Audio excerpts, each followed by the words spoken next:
very pleased to be able to share some of the research that we're doing in this space, and I guess, on our journey, we've been trying to put in grants in this area, and in particular last year in the brain cancer space, which we weren't successful with, but I'm going to bring you on a little bit of a journey, and just want to sort of share with you what we're trying to do.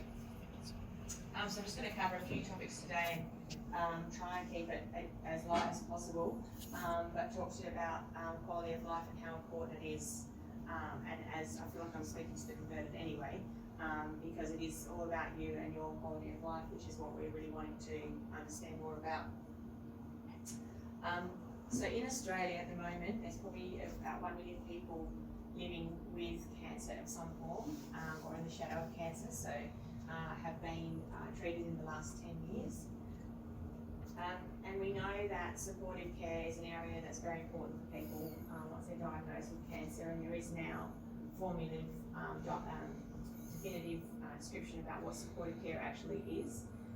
So the goal of supportive care is to prevent or treat as early as possible the symptoms of a disease, side effects caused by the treatment of the disease, and psychological, social, and spiritual problems related to a disease or its treatment.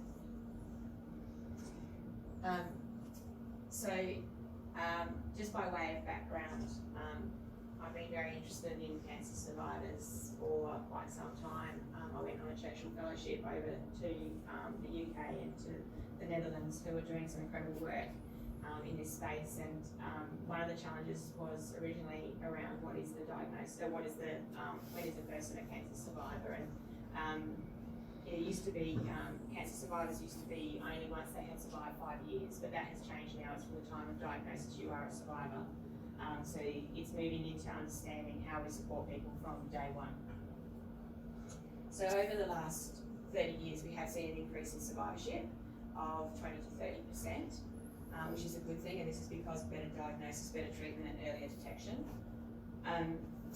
We know that there is significant variations in outcomes, and some of you may be from rural areas of SA. I would like to say thank you for everyone coming today, because you have battled a blizzard out there.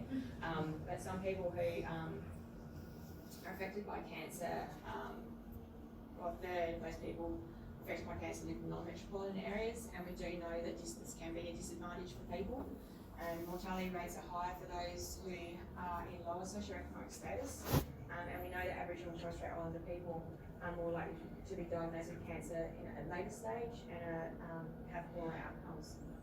So we know these statistics, and I'm not going to sort of keep harping on about those, but what we really don't know, well, we do know that in SA every day someone is diagnosed with cancer. There's about 25 to 27 people per day. And in terms of brain cancer, in 2016 there was 1,418 people were diagnosed with brain cancer in 2016. And you probably think, oh, that's pretty old, that statistic. Why don't we see more current statistics? And this is because the central registries reporting is slower than what we would like to see. This is the projections of new cancers annually, so it is actually going up, so it's not a problem at the moment that it's going down. However, one of the good things about this slide, which doesn't say, is that people are surviving better now. It's becoming more of a chronic disease. So what we need to consider is that there are growing numbers of survivors, and that there is an increased demand for specialised services. We need to think about expectations to meet all survivor needs, and they can be tailored to the individual more so. And how do we get greater services out to rural and remote areas? How do we make sure that people understand the information that they're given? Technology, how do we use technology? These are all the things that, why she's sort of saying this is because these are the things that we need to develop further, and we need to make sure that we engage with consumers to improve the health system and meet the needs so that we understand what you need. So we're really trying to progress this. We're trying to look at how to meet survivors' needs. We've set up a consumer-centred design lab to be able to do this, and we're working with consumers in particular. We have been working with Cancer Voices around this as well. One of the areas that we're really interested in, and it's a massive gap, is that we don't have at all in Australia a population-based survivorship monitoring system. So we don't know at a population level how well people are surviving. So we've been working on what's important for people once they're diagnosed with cancer, and we just had a PhD student who's just finished, who looked at what are the important areas to report on. And this is in terms of for people on the journey is we don't understand about fear of reoccurrence, we don't understand about fatigue, we don't understand about financial toxicity, we don't understand about if you're 25 years old and you have a diagnosis, how you're going. We don't even know your smoking rates in people that are diagnosed with cancer. But as a quick snapshot, these are the things that we potentially could do. In the Netherlands, they've been working on this for quite some time, and they have a very strong consumer-driven survivorship monitoring tool, so they know how well people are surviving, and we need to do this here in Australia. And they know smoking rates, they know about fear of recurrence, they know who falls through the cracks. In the UK, they've also developed monitoring tools where they can, when the person is discharged from hospital, they can follow and track them once they're discharged, so people can log onto the system and just indicate how they're feeling. If they're feeling nauseous, if they're having, if they're feeling like or if they're vomiting, or if they're declining, or they're fatigued. It can actively come up on the screen in the hospital, and then further services can be sent out immediately. These are the things that we should be doing here in Australia. And in the United States, they set up for a youth cancer group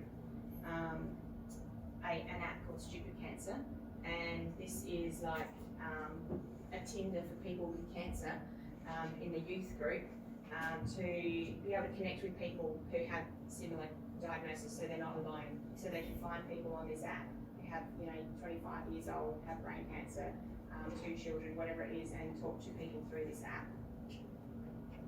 So one of the strengths of, and this is why I was kind of excited to be here today, is one of the strengths that the Netherlands has had is the consumer movement and the consumer voice.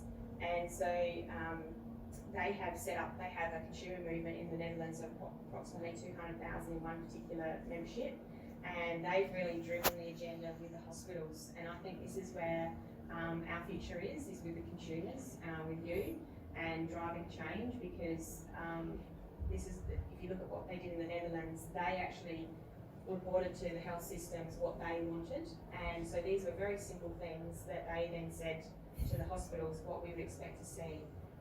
So they set up indicators by the hospitals in the Netherlands to say, for me as a consumer, one of the indicators is I want my GP to have a letter within the first 7 days of me being discharged. I mean, this is not rocket science. And most of the 10 indicators were very similar to that. I want someone to call me within 48 hours to make sure I'm okay. These are very simple things that we should be able to do here. And so then the hospitals now in the Netherlands are measured against those, and they're on a public screen. Anybody can see them, and they've got a tick or a cross next to those indicators if they meet those indicators. So it becomes very public sort of information. This site here is a consumer group, which is like a Facebook for people who want to talk and link in with each other, and it also has a direct link to clinical trials as an alert.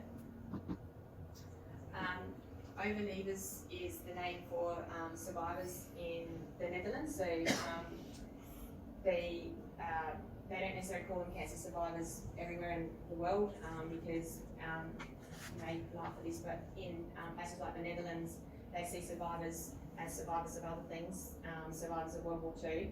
So when you talk about a cancer survivor, they don't quite reference them the same way, because they're very sort of, so they're called overlevers, which is similar to cancer survivors, but they don't necessarily refer to them as cancer survivors.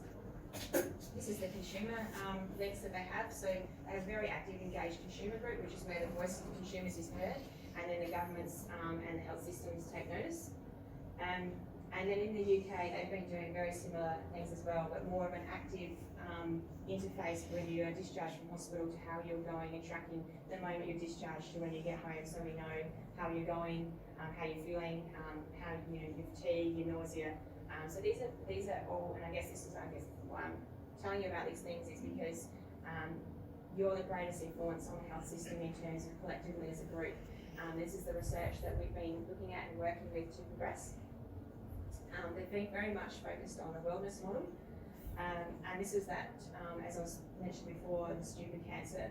So this is for any cancers, but it's really focused on youth cancers, and there are a lot of youth who have brain cancers. So it actually was set up by the person in the US set this up who did have brain cancer, and he felt very much alone at the time, and he was in his early 20s, and so he set this app up and to talk to people who were feeling very lonely and isolated with very similar conditions.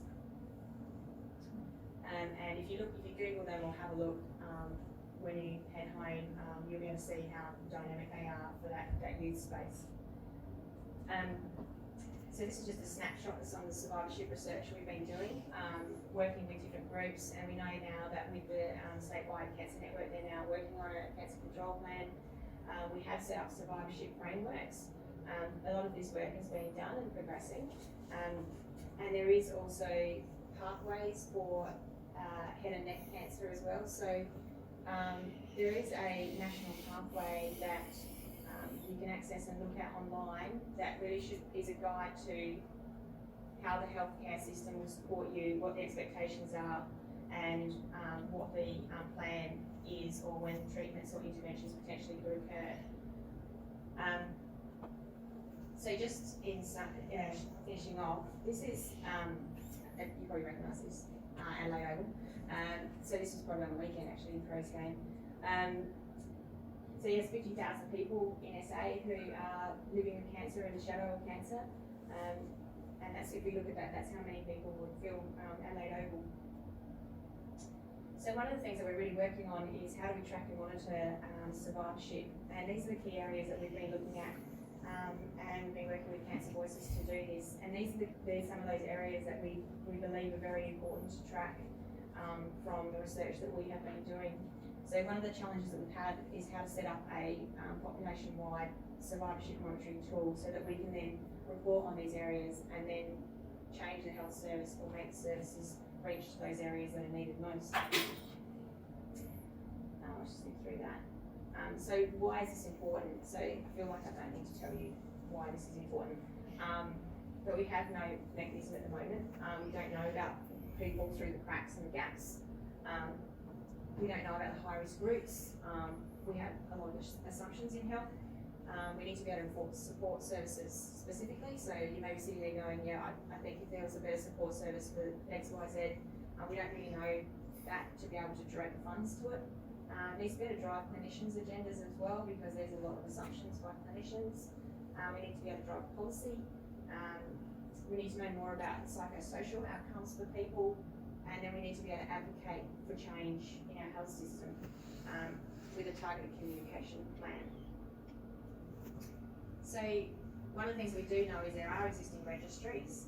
We do have existing registries in Australia, but we need to set up further processes, and then we need to collect the minimum data to be able to then inform the health system going forward.